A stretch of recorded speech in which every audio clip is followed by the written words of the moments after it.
৯৫টি কারখানা বন্ধ হয়েছে। বিশেষ করে আমাদের এইটা হলো গাজীপুর, সাভার, আশুলিয়া, নারায়ণগঞ্জ, নরসিংদী এলাকাতে, এবং প্রায় ৬২,০০০ মানুষ কাজ হারিয়েছে। বাংলাদেশ ব্যাংকের গভর্নরের এরকম অসৌজন্য বিদায় আমাদের পীড়িত করেছে ২০২৬ সালে, এবং এটা হলো ৯৫টি কারখানা বন্ধ হয়েছে।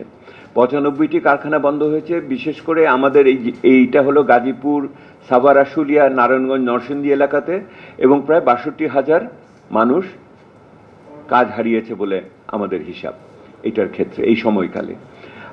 আমরা আগাই, আপনারা দেখেন, সেটা হলো যে আর্থিক খাতের ক্ষেত্রে আমরা মনে করি যে সরকারের পক্ষ থেকে অর্থ বাণিজ্য আমাদের ব্যাংকিং খাতে ইসলামী ব্যাংক সহ অন্যান্য ব্যাংকগুলোকে একীভূত করার জন্য অন্তর্বর্তী সরকারের যে উদ্যোগ ছিল সেই উদ্যোগকে এগিয়ে নিয়ে যাওয়ার চেষ্টা হয়েছে, এবং একই রকমভাবে এই ইসলামী ব্যাংককে তার মালিকদের কাছে ফেরত দেওয়ার জন্য উদ্যোগ নেওয়া হয়েছে। এটাকে ইতিবাচক বলে আমরা মনে করি।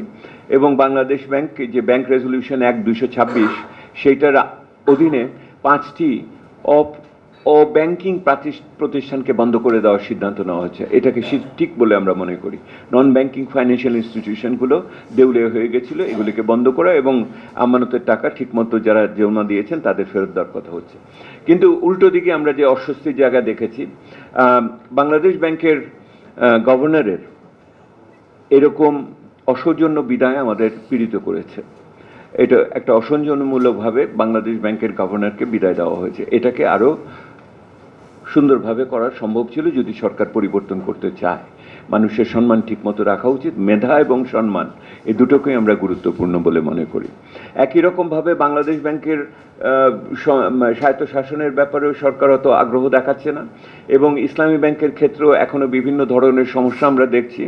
এবং পরবর্তীতে আপনারা দেখেছিলেন যেটা ওনারা হয়েছিল, সেটা যেই আইনটা রেজলিউশন অ্যাক্টে ওনারা ধারা সংশোধন করেছিলেন, যে পুরনো মালিকদের ফিরে আসার পক্ষে একটা ধারা হয়েছিল, এটা ওনারা বাতিল করতে বাধ্য হয়েছেন।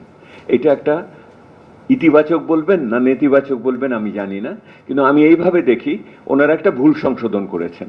এই ভুল সংশোধন করাটা আমি শক্তির অংশ হিসেবেই দেখছি।